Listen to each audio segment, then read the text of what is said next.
When I say the words anime tropes, what immediately comes to your mind? Perhaps something inoffensive, like the main character having a large appetite? Or maybe something a little bit more controversial, like having an ungodly amount of fan service. Tropes like these aren't necessarily bad per se, it's just that a lot of people are fed up with them due to how long they've been around without adding very much value to the stories they're part of. However, there is one trope that not only adds value to the stories it's part of, but has the potential to create some of the most gripping and emotional moments in the entire story. I'm talking about the sidekick versus main villain fight. Now, before I talk about why I think this trope is so great, I'd like to warn you that this video will contain heavy spoilers for the shows on your screen right now. So if you don't want spoilers, that's okay. I understand. Are we all good? Good.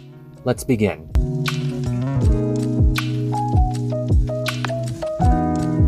Now, right away, let me start by explaining one of the biggest complaints I see in a lot of anime, which is the main character problem, which basically boils down to only a couple of characters getting proper time to shine out of a very large cast. Now, I understand that not all shows can be as long as One Piece and flesh out every single character, and I'm fine with that. But I still feel as though that even if you're not going to show a certain character very often, anytime you do give them should be well used. Now, take a look at my first example, and the one you probably clicked on this video for, Rock Lee versus Gaara. The boy who had no talent versus the boy who was cursed with extraordinary power. Too much eyebrow versus not enough eyebrow. You probably know the story already. Now, Naruto's Chunin exams were already filled with underdog fights, such as Hinata versus Neji and Shikamaru versus Tamari. But this is the fight that's still being talked about to this day as one of the most iconic fights in anime. And most of this praise goes to Lee, who after this fight would take a serious dip in relevance. He went from having one of the most acclaimed fights in the OG series to not even getting his own canonical solo fight in Shippuden. And this isn't even just a problem with Lee, it can apply to lots of other Naruto characters too, with some off the top of my head being Shino, Kiba, and Sakura for like 95% of the series, let's be honest here. Basically, the golden rule was if you're a hero and your name isn't Naruto, Sasuke, or Kakashi, 9 times out of 10 you're not getting anything spectacular. And that really is a shame, because when other characters do get chances to shine, like with Shikamaru, Guy, or Hinata, it's almost always done incredibly well, and you actually end up guessing if that character is actually going to survive. Because while most shows can't lose their main character, they can sure as heck lose a lot of side characters. And even if a side character hardly ever shows up again, then at least you'll always have fond memories of that one really cool thing they did. Also, it doesn't hurt if that special moment is a spectacular fight scene.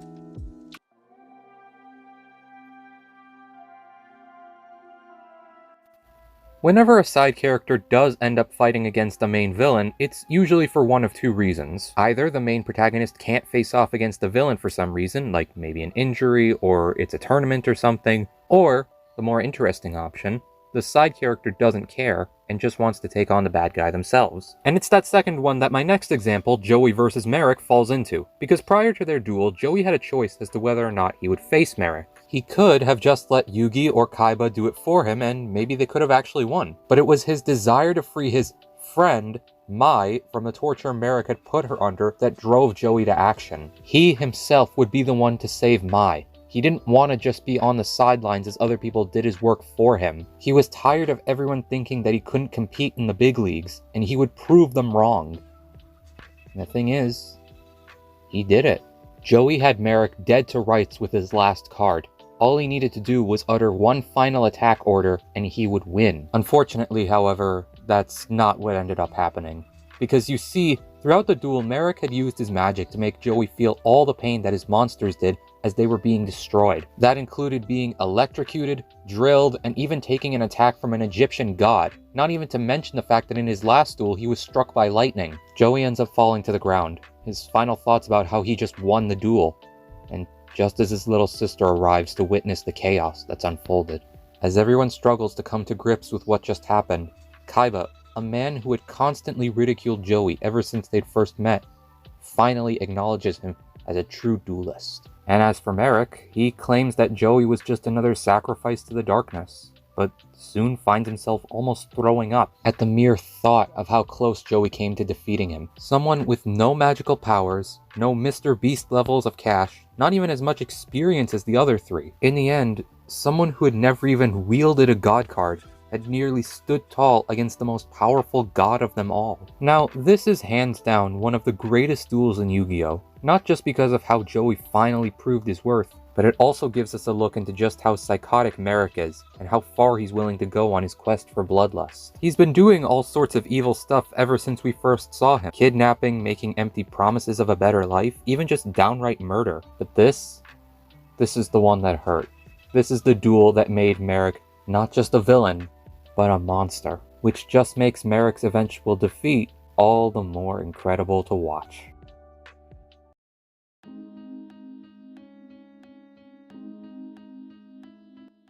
Now, for my past two examples, the villain has been some sort of unnatural, demonic force that wants to destroy everything in its path.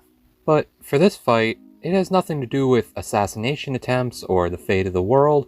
No, for this fight, the only things on the line are the hopes and dreams of two men. Kimura, our side character, has had a relatively uninteresting boxing career, with even those close to him saying that his style is way too ordinary. He's been a professional boxer for 5 years at this point, but has almost nothing to show for it other than an okay win-loss record. However, all this changes when he finally gets the opportunity he's been waiting for, his very first title match. And on the other side of that ring is Mashiba. Mashiba is a cold, calculating menace that seems to be completely unbothered by anything, with his seemingly only outlet of emotion being the anger and violence he loves to share with his opponents in the ring. He's also only lost one time, to our main protagonist Ippo, even defeating the boxing genius known as Miyata. And what makes Mashiba even more determined to win is that there's talks of him challenging for the world title if this match goes well. With all that being said, it seems that the general consensus is that Mashiba is going to stomp Kimura, with the match even being nicknamed The Execution. Now, this whole section was supposed to be about stakes, right? Sure, a belt may be on the line, but is it really that important? Well, there's still something to learn though. Kimura decided that enough has been enough, and if he loses this chance to become champion, he'll retire from boxing forever. After all, he's already 23 and not getting any younger. And as for Mashiba, while he may seem like all he wants is to watch the world burn, that couldn't be further from the truth. All he really wants is to give a better life to his sister Kumi. After both their parents passed away, he was in charge of making sure she was safe. To him, the world means nothing unless he can give it to Kumi. Suddenly, this match didn't just become about a belt anymore. This is now about two men fighting for what they believe is their purpose in life.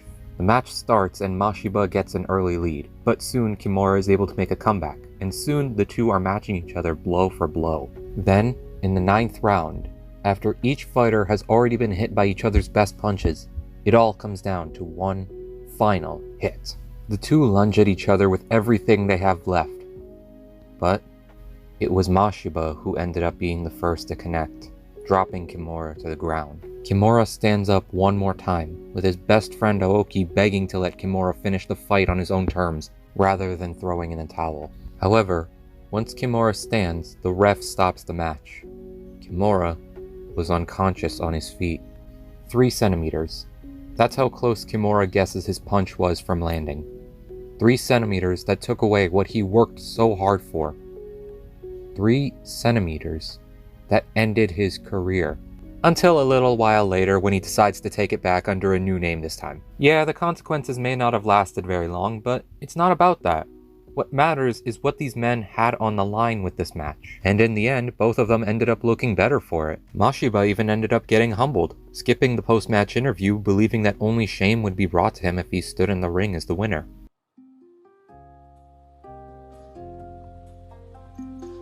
Now, I picked 3 of my favorite examples for this video, but that definitely doesn't mean that there aren't dozens of other times this trope has been used to an extremely effective degree. Some other famous examples include Zuko vs Azula from Avatar, Uraraka vs Bakugo from My Hero Academia, and even others that have nothing to do with anime, such as Echo vs Jinx from Arcane, and even a real-world example, Sami Zayn vs Roman Reigns from the WWE. All in all, this trope will always be one of my favorites, and now I hope I was able to show you just why that is. But, guys, that's all from me for now. Thanks for all the support on the shorts, I'm really grateful for that. Be sure to expect some more soon, and I'll see you all then.